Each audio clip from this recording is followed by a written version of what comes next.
Geometrical isomerism पढ़ी। अब पढ़ते हैं ये ऑप्टिकल आइसोमर्स क्या होते हैं। बच्चों ये ऐसे आइसोमर्स हैं जिनका सेम मॉलिक्यूलर फॉर्मूला होगा और सेम स्ट्रक्चरल फॉर्मूला होगा।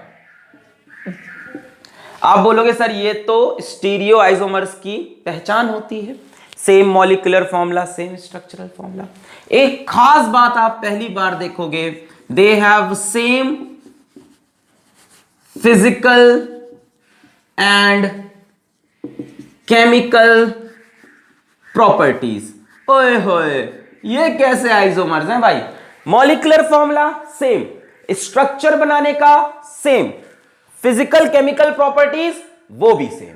तो डिफरेंस क्या है? They differ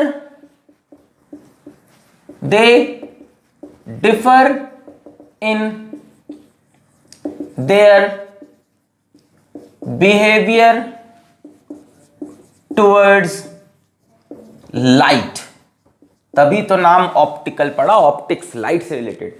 they differ in their behaviour towards light. मान लीजिए दो कंपाउंड हैं ए बी और दूसरा है मान लो ए डैश बी डैश। मान लेते हैं ये ऑप्टिकल आइसोमर्स हैं, तो इनका मॉलिक्यूलर फॉर्मूला सेम, इनका स्ट्रक्चरल फॉर्मूला सेम, इनकी फिजिकल केमिकल प्रॉपर्टीज सेम, बस ये डिफर करेंगे in their behaviour towards light. और वो भी एक खास तरह की लाइट जिसको हम बोलेंगे प्लेन पोलराइज्ड लाइट, जिसको बोलेंगे प्लेन पोलराइज्ड लाइट। उसमें इन दोनों का बिहेवियर चेंज होगा। यानी इनका रिएक्शन मैं अल्कोहल से कराऊं, इनका रिएक्शन अल्कोहल से कराऊं, सेम कहानी। इनका रिएक्शन में किसी कार्बन डाइऑक्साइड से कराऊं, इनका कार्बन डाइऑक्साइड से, सेम रिएक्शन। इनका मेल्टिंग पॉइंट, इनका मेल्टिंग पॉइंट सेम।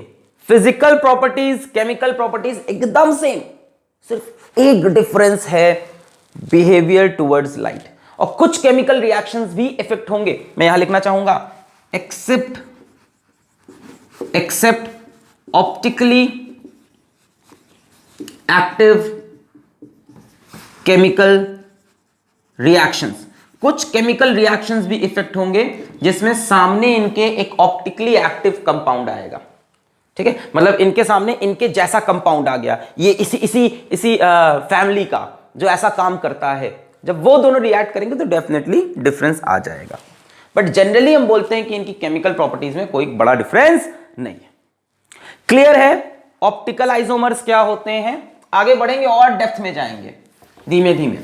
तो अभी एक बात आई कि लाइट के प्रति इनका व्यवहार कुछ अलग होगा, और कोई खास तरह की लाइट है जिसका नाम है PPL, प्लेन पोलराइज्ड लाइट।